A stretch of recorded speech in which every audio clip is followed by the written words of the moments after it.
Mae dŵr Cymru wahanol i bob cwmni dŵr arall.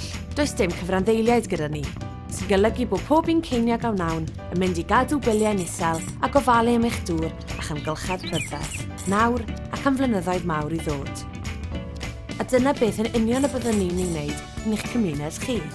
Ond cyn i ni ddechrau, byddwn ni am roi gwybod i chi beth fyddwn ni'n ei wneud. Mae cael dŵr ffres a glân i'ch tapiau'n dipyn o dasg. Rydyn ni'n glanhau 800 miliwn litr o ddŵr bob dydd yn 65 o weithfeydd tri. Yna, rydyn ni'n ei bwmpio trwy 27,000 kilometr o bibellau dŵr, sy'n ddigon i ymestyn yr holl ffordd i Awstralia ac yn ôl. Ac mae'r amser wedi dod i ni'n wneud ychydig bach o waith ar y rhwydwaith yn eich ardal chi, mwyn cadw eich dŵr yn lan, yn ddiogel ac yn blasu'n dda am flynyddoedd mawr i ddod.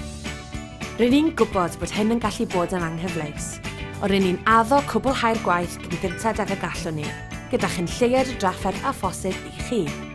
Ac ar ôl gorffen, byddwn ni'n rhoi popeth nôl yn dwt ac yn daclus. Felly cadw'ch lygad yn agored am wybodaeth yn y post neu ar-lein.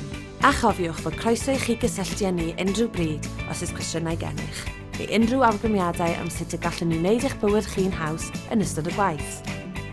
Mae hi bob amser yn dda clywed sut y gallwn ni wella. Ac wrth gwrs, rydyn ni wrth ein bodd i glywed os ydyn ni'n gwneud rhywbeth yn dda. Dŵr Cymru, eich cwmni dŵr nid yr elw chi.